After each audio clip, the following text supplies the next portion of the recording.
അപ്പോൾ ഇനി ക്രിസ്മസൊക്കെ വരാൻ കുറച്ചാഴ്ചകളുടെ താമസം കൂടിയിട്ടേ ഉള്ളല്ലേ. അപ്പം ഞാൻ വിചാരിച്ചെന്നാൽ പിന്നെ നമുക്കൊരു ഫസ്റ്റ് ട്രയൽ പ്ലം കേക്ക് ചെയ്ത് നോക്കാവുന്ന. അപ്പോൾ ഇത് ഞാൻ കഴിഞ്ഞ വർഷം സോക്ക് ചെയ്ത് വെച്ചിട്ടുണ്ടായിരുന്ന എൻ്റെ ഡ്രൈ ഫ്രൂട്ട്സാണ് കേട്ടോ. അത്യാവശ്യം നല്ല രീതിയിൽ തന്നെ അത് ഒരു വർഷം ഇരുന്ന് കഴിയുമ്പോഴത്തേക്കിനുള്ള അതിൻ്റെ ആ ഒരു ടെക്സ്ചർ എന്ന് പറഞ്ഞു കഴിഞ്ഞാൽ നല്ലതായിട്ട് കറുത്തിരിക്കുകയായിരിക്കും. അതായത് നമ്മളിതിൻ്റെ അകത്ത് ഡ്രൈ ഫ്രൂട്ട്സ് അത്യാവശ്യം എല്ലാം ഇട്ടിട്ടുണ്ടായിരുന്നു.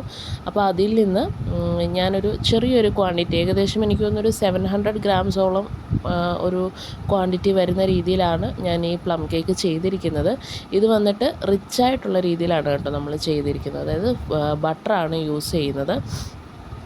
അപ്പോൾ ബട്ടറും ഷുഗറും കൂടിയിട്ട് നല്ലോണം ബീറ്റ് ചെയ്തെടുത്തതിന് ശേഷം 1 by 1 ആയിട്ട് എഗ്ഗും കാര്യങ്ങളും എല്ലാം ചേർത്തു.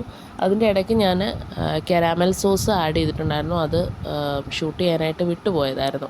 അതിൻ്റെ അകത്തിലേക്ക് പിന്നീട് ഞാൻ ഡ്രൈ ഫ്രൂട്ട്സ് ആഡ് ചെയ്ത് മിക്സ് ചെയ്യുവാണ്. ഡ്രൈ ഫ്രൂട്ട്സ് നമ്മൾ അത്യാവശ്യം ഒരല്പം കൂടുതൽ ക്വാണ്ടിറ്റിയിൽ തന്നെയാണ് എടുത്തിട്ടുള്ളത്. ഞാൻ പറഞ്ഞല്ലോ, ഇത് നമ്മൾ റിച്ചിൽ ചെയ്യുന്ന ഫസ്റ്റ് ബാച്ച്, അതായത് ഒരു ട്രയൽ റൺ ചെയ്ത് നോക്കുന്നതായിരുന്നേ.